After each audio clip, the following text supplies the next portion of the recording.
สติให้จิตตั้งมั่นในคุณของศีลสมาธิปัญญาสติให้จิตยึดติดยึดมั่นศีลสมาธิปัญญาสติจึงควบคุมจิตให้จิตยึดพระธรรมน้อมนำเอาพระธรรมมาเป็นผู้ควบคุมจิตจิตนั้นจึงเป็นจิตของผู้รู้เมื่อจิตของผู้รู้ประกอบไปด้วยศีลสมาธิปัญญาดำรงตนอยู่ในคุณของศีลทุกขณะลมหายใจมีสมาธิตลอดเวลารู้อาการของร่างกายรู้อาการของจิตสิ่งที่ชอบใจไม่ชอบใจรู้เมื่อสติให้จิตรู้เรื่องพระธรรมจิตก็น้อมนำเอาพระธรรมมาเป็นหลักกำกับกำหนดควบคุมจิตสิ่งที่จิตรู้ต้องประกอบไปด้วยศีลสิ่งที่จิตครอบครองต้องประกอบไปด้วยสมาธิทั้งศีลสมาธิจะต้องรวมกันให้เป็นปัญญาให้เกิดปัญญาจึงรู้ว่าความดีเป็นเช่นนี้สิ่งที่ดีเป็นเช่นนี้ความจริงเป็นเช่นนี้ความจริงเป็นแบบนี้ธรรมชาติของจิตต้องการรับรู้ความดีสิ่งที่ดีรับรู้ความจริงสิ่งที่เป็นความจริงเมื่อจิตประกอบไปด้วยพระธรรมเมื่อจิตมีพระธรรมจิตนั้นก็จะเอาศีลเอาสมาธิเอาปัญญามาเป็นผู้อบรมจิตมาเป็นผู้ควบคุมจิตเอาศีลสมาธิปัญญามากำหนดจิตให้จิตเดินตามศีลสมาธิปัญญาจิตจึงจะรู้ความดีจิตจึงจะคุ้นเคยเรื่องความดีจิตจึงอยู่กับความดีจนถึงที่สุดจิตก็จะเสวยแต่ความดีความธรรมะหากเป็นอาหารก็เป็นอาหารชั้นหนึ่งของจิตธรรมะหากเป็นเสื้อผ้าก็เป็นอาภรณ์ชั้นหนึ่งเป็นอาภรณ์ชั้นหนึ่งของโลกธรรมะถ้าเป็นดอกก็เป็นดอกไม้ชั้นหนึ่งของโลกที่มีความหอมที่สุดในโลกธรรมะถ้าเป็นอาหารก็เป็นอาหารชั้นหนึ่งที่คนทั้งโลกโหยหวนแสวงหาธรรมะคือเครื่องประดับชั้นหนึ่งของโลกจิตของเราต้องการสิ่งเหล่านี้ความจริงของโลกก็คือความจริงของจิตความจริงของจิตคือความจริงของโลกธรรมะเป็นทุกอย่างอยู่ได้ทุกสถานที่เกิดขึ้นได้ทุกลมหายใจสัมผัสรู้สึกได้ปรากฏได้เมื่อใจคิดถึงเมื่อจิตตั้งมั่นธรรมะปรากฏดังคำว่าเรามีสติเราก็จะดำรงตนด้วยกายวาจาใจประกอบไปด้วยศีลสมาธิปัญญาเมื่อกายวาจาใจเราประกอบไปด้วยศีลสมาธิปัญญากายวาจาใจเราก็เกิดคำว่าสงบเกิดคำว่าสงบสุขเกิดคำว่าความสุข เมื่อกายวาจาใจมันสงบ จิตมันก็รู้ว่าความสุข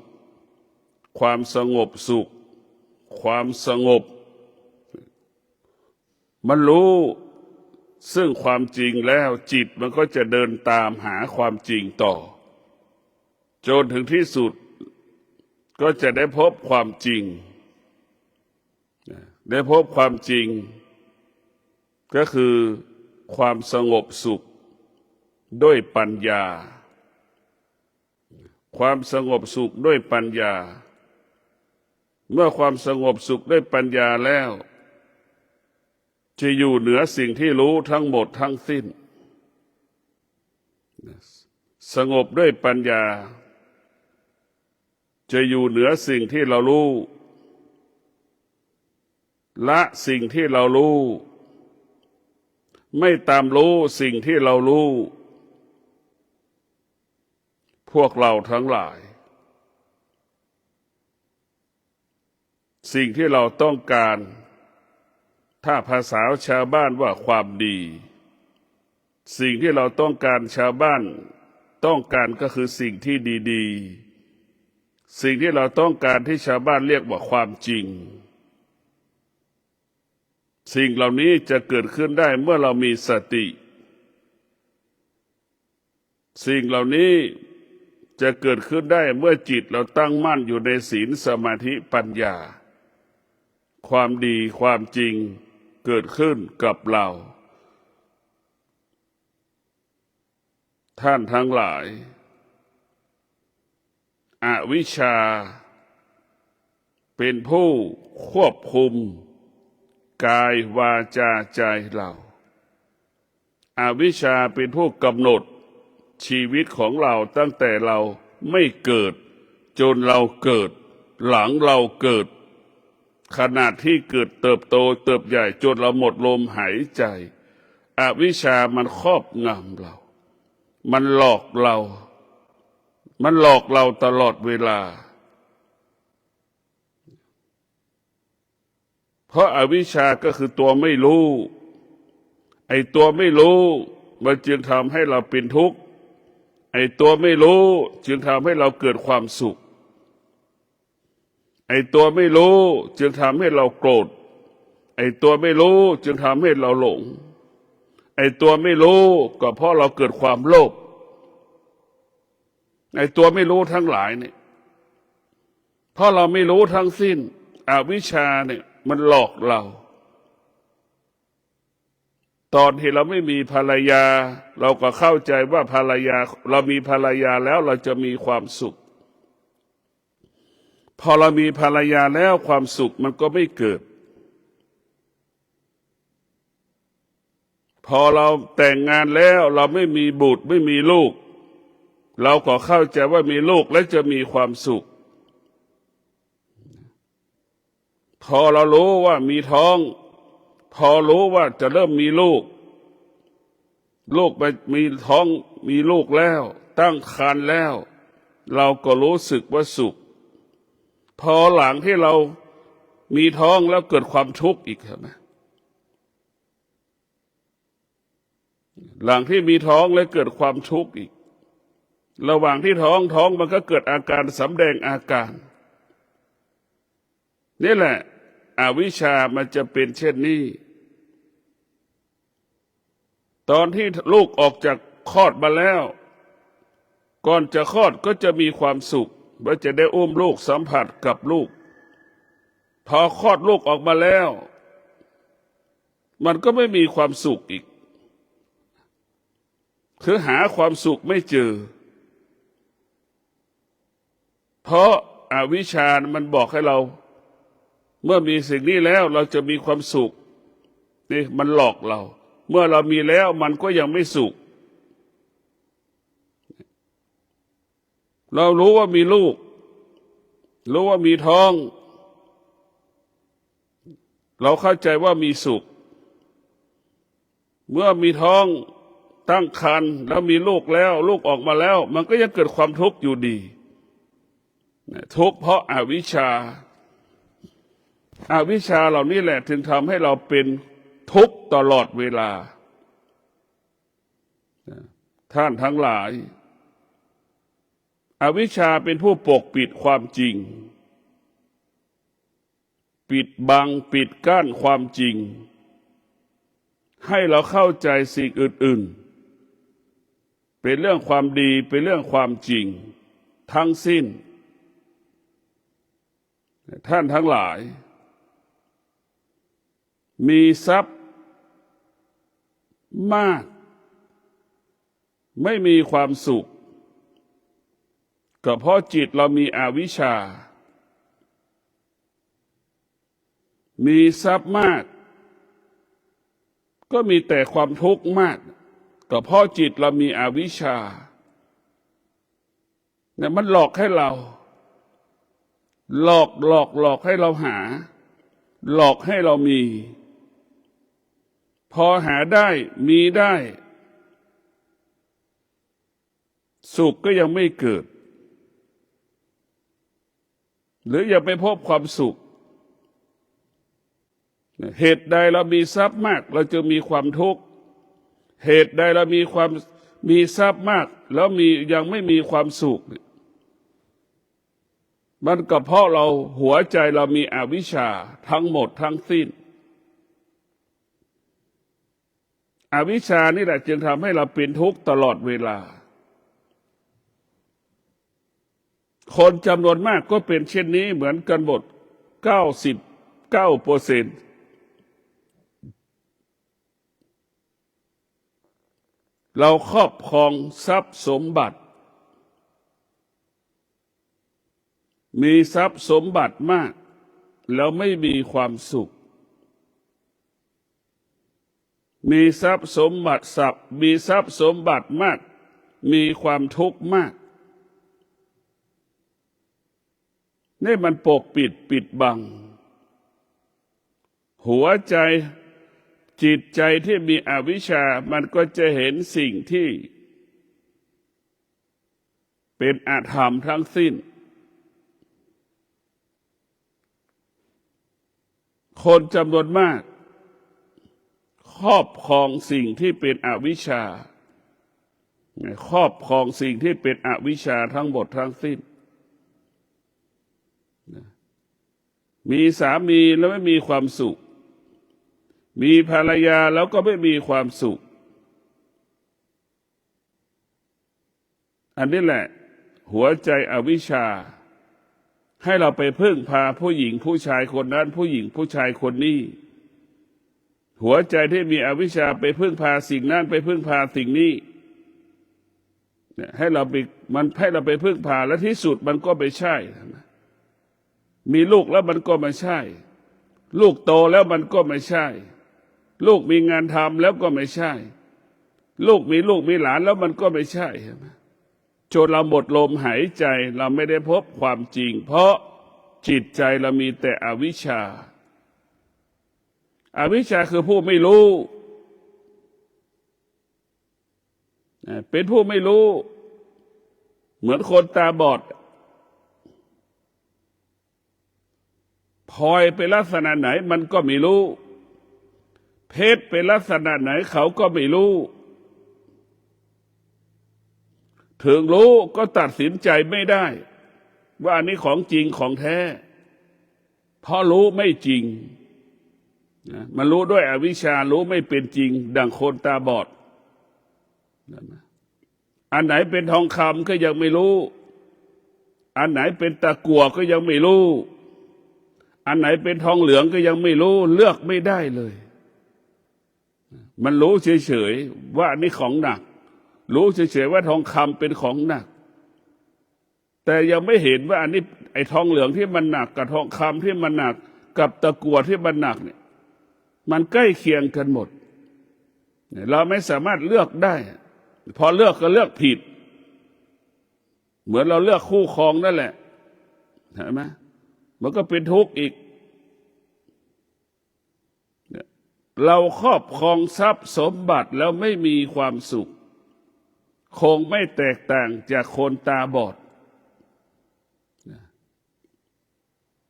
ไม่แตกต่างจากคนตาบอด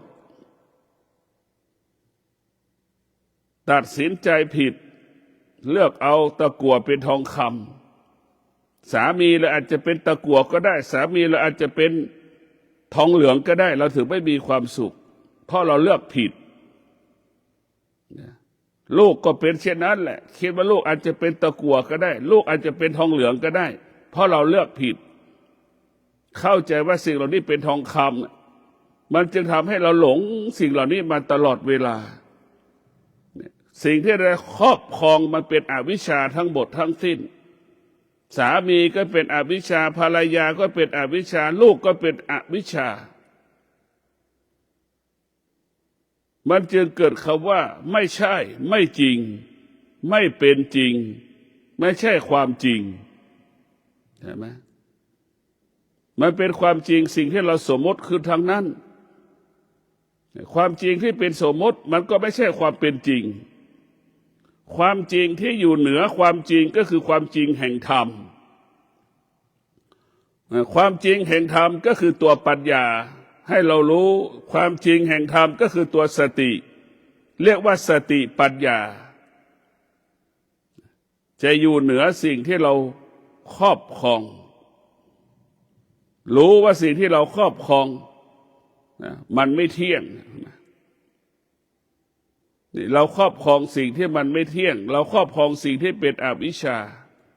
เหมือนเราครอบครองทองเหลืองเหมือนเราครอบครองตะกั่วเข้าใจว่าเป็นทองคำนั่นแหละคนตาบอดจะคิดอย่างนั้นคนที่ขัดสติปัญญาก็เหมือนคนตาบอดมีทรัพย์แล้วไม่มีความสุขมีลูกแล้วไม่มีความสุขมีปัจจัยสี่มีทรัพย์มากมีปัจจัยสี่มากก็ไม่มีความสุขเตียงนอนสร้างด้วยทองคำก็ไม่มีความสุขหมอนประดับไปด้วยเพชรก็ไม่มีความสุขนะนี่เพราะหัวใจเรามีอวิชชามันจะเป็นผู้ไม่รู้จนเราหมดลมหายใจสิ่งที่เรารู้ตั้งแต่เราพูดคำแรกจนถึงวันสุดท้ายที่เราจะหมดลมหายใจมันเป็นอวิชชามันเป็นอวิชชาทั้งหมดเพราะเราเกิดมาจากอวิชชาถ้าเราเกิดมาแล้วมาศึกษาเรียนรู้ความจริงของชีวิตความจริงที่กายครอบงำความจริงที่กายครอบครองความจริงที่จิตครอบครองทุกวันนี้เราจิตไปครอบครองปัจจัยสี่กายแล้วก็ไปครอบครองปัจจัยสี่เราไม่ได้ครอบครองศีลสมาธิปัญญาเราไม่มีสติเราขาดสติเรามีแต่ความคิดเรามีแต่ความคิดความคิดนี่แหละจึงทำให้เราหลงอารมณ์นี่แหละจึงทำให้เราหลงอีกเราทุกข์เพราะความคิดความคิดคือการปรุงแต่งความคิดคือเป็นสิ่งละสมมติอะไรที่เป็นสิ่งสมมติมันไม่ใช่ความจริงดังที่ได้กล่าวว่ามีทรัพย์แล้วไม่มีความสุขมีทรัพย์แล้วมีแต่ความทุกข์เพราะเราขาดสติเมื่อจิตเราได้ศึกษาเรียนรู้เรื่องความจริงแล้วจิตมันก็จะครอบครองพระธรรมเอาพระธรรมมาควบคุมจิต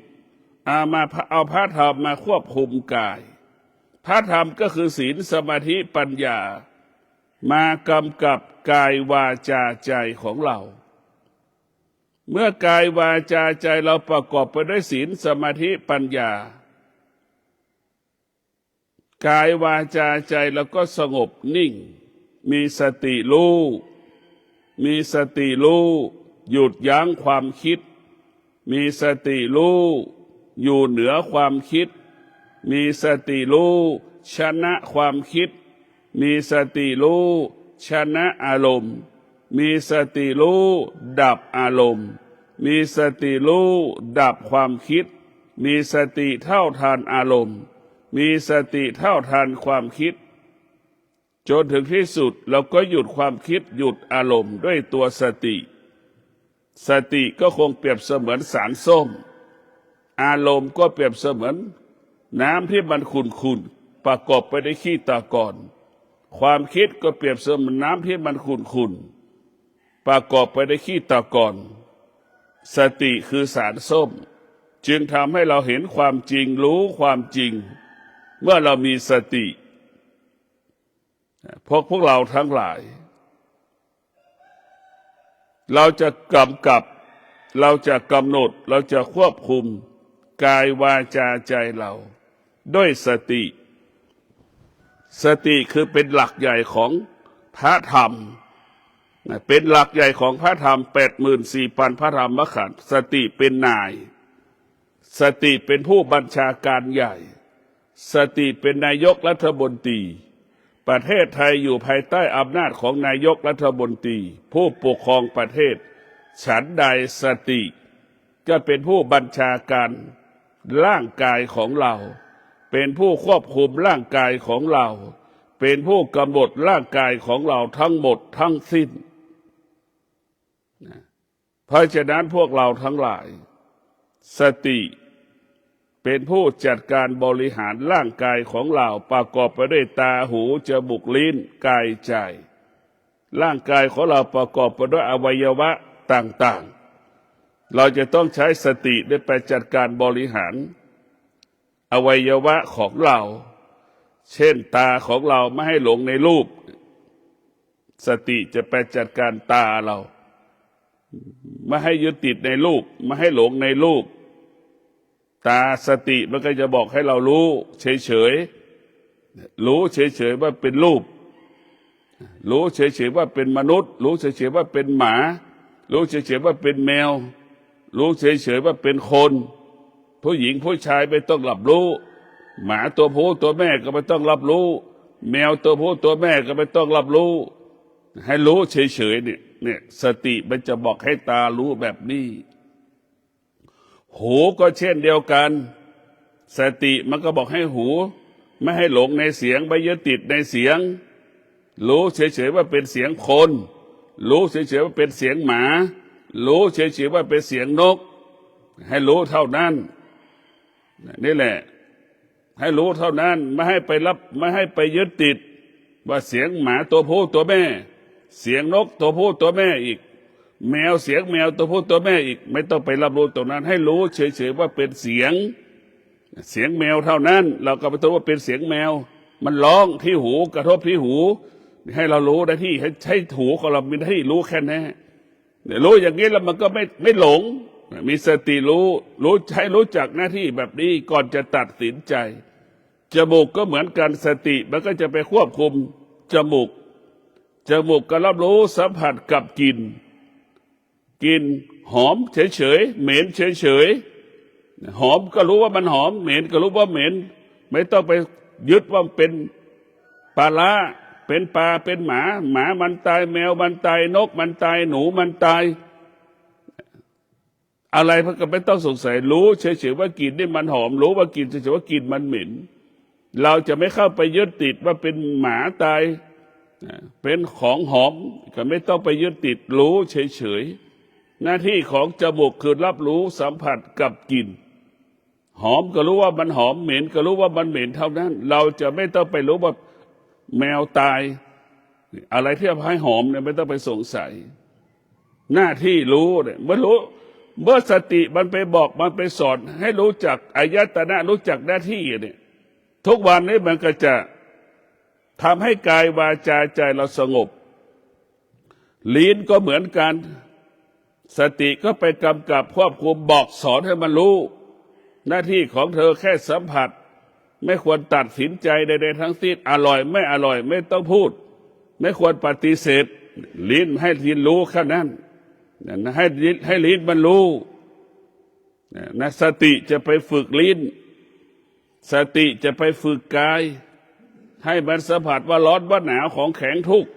ของแข็งมันถูกของอ่อนมันถูกกายละรู้เรารู้เฉยๆเนี่ยทุกวันนี้เราไม่ได้เอาพระธรรมมากำกับจิต มันจึงทำนะมันไอตาหูจมูกลิ้นกายใจเนี่ยมันหลงไปหมดนะเหมือนเราสะสมเครื่องอุปโภคบริโภคเสื้อผ้าอาภรณ์ของใช้ในบ้านเห็นไหมเต็มไปหมดบ้านทุกหลังเป็นอย่างนั้นแหละเต็มไปหมดเลยนะเต็มไปด้วยวัตถุ เต็มไปด้วยวัตถุสิ่งของต่างๆเพราะเราขาดสติก็จะเป็นอย่างนั้นเป็นแบบนี้ไม่มีที่สิ้นสุดเพราะฉะนั้นพวกเราต้องเอาสติไปกำกับจิตส่วนหนึ่งของจิตก็คือตาหูจมูกลิ้นกายใจนั่นคือเป็นส่วนหนึ่งของจิตนั่นจะบอกว่าสติไปอบรมสั่งสอนตาอบรมสั่งสอนหูอบรมสั่งสอนจมูกอบรมสั่งสอนลิ้นอบรมสั่งสอนกายอบรมสั่งสอนจิตเรียกว่ากายกับจิตรู้แล้วก็ให้อยู่เหนือสิ่งที่รู้กายกับจิตรู้แล้วก็ให้ละสิ่งที่เรารู้กายกับจิตรู้ก็ไม่ต้องไปตามรู้กายกับจิตรู้ก็ไม่ต้องสงสัยในสิ่งที่เรารู้กายกับจิตรู้ก็ให้รู้ว่าสิ่งที่กายกับจิตรู้มันไม่เที่ยงมันไม่เที่ยงเนี่ยมันจะไปจบตรงที่ว่ามันไม่เที่ยงนี่แหละเราจะไปจบตรงนี้หมดเพราะฉะนั้นพวกเราต้องเอาพระธรรมจะได้ครอบครองความจริงได้ครอบครองแก่นแห่งความจริงทุกวันนี้เราไม่ได้ครอบครองแก่นแห่งสาระของความจริงเราไปครอบครองสิ่งที่มันไม่เป็นความจริงทั้งหมดทั้งสิ้นเห็นไหมธรรมะเนี่ยเป็นความจริงครอบครองได้ครอบครองชีวิตเราได้เรามีธรรมะเนี่ยเรามีธรรมะก็คือมีสติเมื่อเรามีสติมันจะบอกให้เราอดทนเมื่อเราอดทนเราก็มีกินเราก็มีเก็บเช่นหัวหน้าครอบครัวมีความอดทนมีวิริยะภาคเพียรหัวหน้าครอบครัวนั้นก็จะหาเงินหาเข้าของทรัพย์สมบัติมีเงินแปลเงินสภาพเป็นเครื่องอุปโภคคนในครอบครัวก็มีกินมีใช้เหลือกินเหลือใช้คนในครอบครัวมีเครื่องอำนวยความสะดวกในการดำเนินชีวิตเนี่ยและธรรมะมันจะเป็นแบบนี้อย่างนี้เนี่ยพวกเราทั้งหลายเรามีทรัพย์เพราะธรรมะถ้าธรรมะจะทำให้เราเข้าใจว่าปัจจัยสี่เป็นเพียงแค่เครื่องมืออำนวยความสะดวกในการดำรงชีวิตเท่านั้นเนี่ยมันจะรู้แบบนี้แหละปัจจัยสี่ที่เราได้มาเป็นเพียงแค่เครื่องมืออำนวยความสะดวกในการดำรงชีพตั้งแต่แม่เบื้องต้นแม่เป็นเบื้องต้นแม่ก็เป็นแค่เสมอลูกจ้างเบื้องต้นพ่อก็เสมอลูกจ้างใช่ไหมผัดกันเป็นลูกจ้างผัดกันเป็นนายจ้างพ่อกับแม่ผัดกันเป็นลูกจ้างผัดกันเป็นนายจ้างเป็นเครื่องมืออำนวยความสะดวกซึ่งกันและกันเป็นอย่างนั้นลูกก็เป็นเช่นเดียวกันเบื้องต้นลูกก็เป็นนายจ้างแม่ทำให้ทุกอย่างใช่ไหมเบื้องต้นลูกเป็นนายจ้างของแม่ตอนที่ลูกเล็กๆแม่กลายเป็นลูกจ้างของลูกทำทุกอย่างให้ลูกพอที่สุดแม่ก็แก่ชราแม่ก็กลายเป็นนายจ้างของลูกอีกเห็นไหมลูกก็ทำหน้าที่นายจ้างต่ออีกเป็นลูกจ้างต่ออีกอดีตของลูกก็คือนายจ้างของแม่อดีตของแม่คือลูกจ้างของลูกปัจจุบันนี้แม่แก่แม่กลายเป็นนายจ้างหมายถึงลูกต้องดูแลแม่เห็นไหมแม่กลายเป็นนายจ้างนี่แหละสิ่งที่สมมติไม่ใช่ความจริงมันไม่ใช่ความจริงเลยเราต้องพิจารณาดูลูกทุกคนเกิดมาเป็นนายจ้างของแม่หมดทุกคนแม่ทุกคนพอแก่มาแล้วทุกคนแม่ทุกคนก็กลายเป็นนายจ้างของลูกลูกเมื่อพ่อแม่แก่แล้วลูกก็กลายเป็นลูกจ้างของแม่อีกมันก็เปลี่ยนอย่างนี้อันนี้จังทุกขังอันแต่มันไม่เที่ยงมันไม่เที่ยงคือเราครอบครองสิ่งที่มันไม่เป็นความจริง เราครอบครองสิ่งที่มันไม่เที่ยงมันจึงเป็นอย่างที่เราเป็นที่เราสัมผัสอยู่ทุกวันนี้ไม่ว่าทรัพย์สมบัติเงินทองเครื่องประดับอัญมณีพาหนะรถทั้งหลายมันเป็นสิ่งที่เราควบคุมไม่ได้มันก็เป็นเช่นพ่อแม่สามีภรรยาลูกมันก็เป็นเช่นนี้เพราะฉะนั้นพวกเราทั้งหลายธรรมะก็คือสติธรรมะคือสติให้เรามีสติรู้อยู่กับตามีสติรู้อยู่กับหูมีสติรู้อยู่กับจมูกมีสติรู้อยู่กับลิ้นมีสติรู้อยู่กับกายมีสติรู้อยู่กับจิตนั่นแหละอยู่กับปัจจุบันนักธรรมะจะให้เราอยู่กับปัจจุบันเมื่อเรามีสติรู้อาการของกายเดินเนี่ยเราก็รู้นั่งเราก็รู้มือขวามือซ้ายจะจับวัตถุสิ่งของใดๆก็รู้นี่แหละนี่ให้จิตอยู่กับปัจจุบันรู้อาการของกายรู้อาการของจิตผู้ที่ฝึกฝนจิตจะชนะความคิดของตนเองอย่าชนะอารมณ์ของตนเองผู้ที่ฝึกฝนจิตจะดับอารมณ์จะดับความคิดของตนเองผู้ที่ฝึกจิตจะมีสติรู้เท่าทานอารมณ์เท่าทานความคิดแล้วก็หยุดความคิดหยุดอารมณ์ของตนเองได้นั่นแหละคืออานุภาพของธรรมะจะให้อยู่กับที่กายหมดนี่เมื่อเราฝึกจิตแล้วนี่มันจะไม่ให้จิตเมื่อเราฝึกจิตเป็นผู้รู้จิตผู้รู้ก็ประกอบด้วยสติกับวิชารู้ด้วยความจริงสติวิชารู้แล้วละรู้ไม่โกรธรู้ไม่โลภรู้ไม่หลงรู้ด้วยสติวิชาสติกับวิชาได้รู้ความจริงแกนแห่งความจริงสติก็คือรู้อยู่แล้ววิชาก็คือความจริงอยู่แล้วสติกับวิชาไม่หลงไม่โกรธไม่โลภไม่คิดไม่ติดมันเป็นอย่างนี้ของมันไม่ยึดไม่ติดในความคิดของตนเองความคิดของคนอื่นอารมณ์ของตนเองอารมณ์ของบุคคลอื่นสติกับวิชานี่เป็นของเลิศเป็นของอันประเสริฐเมื่อเรามีสติกับวิชาแล้วจะมีทรัพย์ไม่มีทรัพย์เราก็มีความสุขจะมีลูกไม่มีลูกเราก็มีความสุขเราจะมีสมบัติไม่มีสมบัติจิตมันก็สงบจะมีไม่มีความหมายสำหรับจิตที่มีสติกับวิชาสติกับวิชาทำให้เราอยู่เหนือสิ่งที่มีอยู่บนโลกใบนี้อยู่เหนือตาที่รู้อยู่เหนือเสียงอยู่หูที่รู้ของเสียงอยู่เหนือจมูกสัมผัสกับกลิ่นอยู่เหนือที่ลิ้นสัมผัสกับรสชาติอาหารอยู่ที่กายสัมผัสแข็งอยู่ที่จริตสัมผัสอยู่เหนือหมดเราอยู่เหนือมันหมดทุกอย่างสติกับวิชาเราจะอยู่เหนือสิ่งที่เป็นของโลกียะทั้งหมดทั้งสิ้นอยู่เหนือธรรมชาติทั้งระบบเพราะฉะนั้นสติกับวิชานี่เป็นหัวใจที่เราจะข้ามพ้นความโลภความโกรธความหลงสร้างให้เราข้ามพ้นความอยากได้สติกับวิชา